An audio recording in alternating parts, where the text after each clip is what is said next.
Hello guys, പുതിയൊരു വീഡിയോയിലേക്ക് എല്ലാവർക്കും സ്വാഗതം. കുറേ നാളിന് മുന്നേ പോയ ഒരു ചർച്ച് ടൂർ വിശേഷങ്ങളാണ് കേട്ടോ. മടി കാരണം എഡിറ്റ് ചെയ്യാതെ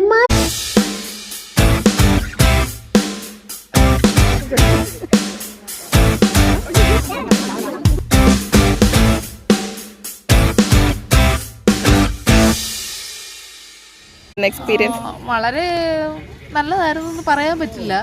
എനിക്ക് കുട്ടികളെ കണ്ടിട്ടില്ല. നടക്കാൻ വയ്യാത്തതുകൊണ്ട് നമ്മളിവിടെ റെസ്റ്റ് ചെയ്യണം. മുട്ട് വയ്യ ബന്ധിച്ചിരിക്കുന്നതിനാൽ അങ്ങോട്ടും ഇങ്ങോട്ടും പോകാൻ സാധിക്കുന്നില്ലെങ്കിലും ആൾക്കാരുമായി അത് പൂർണ്ണമായി ബന്ധം സ്ഥാപിക്കാൻ ശ്രമിക്കുന്നുണ്ട്. വാർത്തകൾ നിറഞ്ഞെന്ന അരിക്കൊമ്പനെ തമിഴ്നാട്ടിലേക്ക് എത്തിച്ച വാഹനമാണ് ആ കാണുന്നത്. അത് നമുക്ക് ഈ ഡിപ്പാർട്ട്മെന്റിന്റെ ഇവിടെ ഉള്ളതായിട്ട് നമുക്ക് കാണാൻ സാധിക്കും. ഹലോ, നമുക്ക് വഴിയിൽ കണ്ട ഒരു സുഹൃത്തുമായി സംസാരിക്കാം. ഹലോ, പേരെന്താണ്? എൻ്റെ പേര് സാം. ആനകളെ പരിപാലിക്കുന്ന ഈ കേന്ദ്രവും ഇതൊരു പുതിയൊരു എക്സ്പീരിയൻസ് ആണ്. നമുക്ക് കുറച്ചധികം സ്ഥലങ്ങൾ നമുക്ക് ചുറ്റി കാണാനുണ്ട്.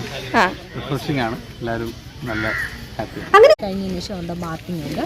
ബാത്തിങ് 9 o'clock to 10 o'clock വരെയാണ് അവരുടെ ബാത്തിങ് ടൈം തന്നെ. ബാത്തിങ് കഴിഞ്ഞതിന് ശേഷം ഒരു 10 o'clock കഴിഞ്ഞിട്ട് നമ്മുടെ ഇത് പുതിയൊരു കിച്ചൺ ഏരിയ ആണ്. അപ്പോൾ ആ ഒരു കിച്ചൺ ഏരിയയിൽ കൊണ്ടുവന്നിട്ട് അവരെ ഫീഡ് ചെയ്തതിന് ശേഷം അത് കഴിഞ്ഞിട്ട് ഓരോ പോയിൻ്റ് ഉണ്ട്. ആ പോയിന്റിലോട്ട് വരും. രാവിലെ നമ്മൾ ഫീഡ് ചെയ്യുന്ന ബാത്തിങ് കഴിഞ്ഞിട്ട് ഫീഡ് ചെയ്യുന്നത് റൈസ് ബോളാണ്.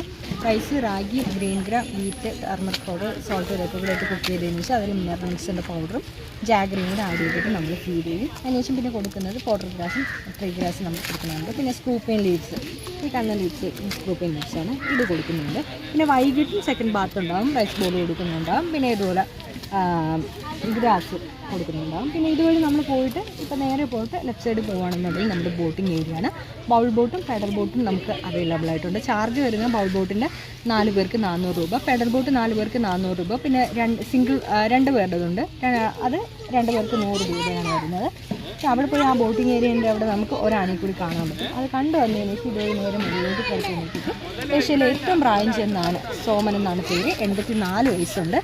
ആളെയും കണ്ടിട്ട് നമ്മൾ ഇതുവഴി വരും. ഇവിടെ നിന്ന് പിന്നെ ലെഫ്റ്റ് സൈഡ് കാണുന്നത് നമ്മുടെ ക്യാൻറ്റീനാണ്. ക്യാൻറ്റീനിൽ നമുക്ക് ആവശ്യമായിട്ടുള്ള ഫുഡും സ്നാക്സും പിന്നെ ഐസ്ക്രീമും ഒക്കെ ഉണ്ട്. അതൊക്കെ നമുക്ക് ആ സർവീസ് നമുക്ക് യൂട്ടിലൈസ് ചെയ്യാം. അത് കഴിഞ്ഞിട്ട് നമ്മൾ വന്നിട്ട് ഇതുവഴി പോയിട്ട് ഈ വഴി നേരെ പോയിട്ട് ലെഫ്റ്റ് സൈഡ് കയറുമ്പോഴത്തേക്ക് ഒരു 7 ആനകൾ 2-3 സ്ഥലത്തായിട്ട് നിൽപ്പുണ്ട്. 5 ആനകൾ ഒരു സ്ഥലത്തും 2 ആനകൾ സെപ്പറേറ്റ് നിൽപ്പുണ്ട്. അത് കഴിഞ്ഞിട്ട് നമുക്ക് അതുവഴി തന്നെ ഈ 7 ആനകളെയും കണ്ടിട്ട് എക്സിറ്റ് ആകുമ്പോഴത്തേക്ക് നമുക്ക് ആ ടിക്കറ്റ് കൗണ്ടറിനകത്ത് തന്നെ നമുക്ക് വാഷ്റൂം ഫെസിലിറ്റീസ് ഉണ്ട്. പിന്നെ ഇതിൻ്റെ ഉള്ളിൽ ഈ കാണുന്നത് നമ്മുടെ വാഷ്റൂം ഫെസിലിറ്റീസാണ്. പിന്നെ നമുക്ക് അതിനകത്ത് വരുന്നത് എക്കോ ഷോപ്പ് ഫെസിലിറ്റീസ് അതിനകത്തുണ്ട്. എക്കോ ഷോപ്പ് വനവിഭവങ്ങൾ കിട്ടുന്ന ഒരു ഷോപ്പാണ്.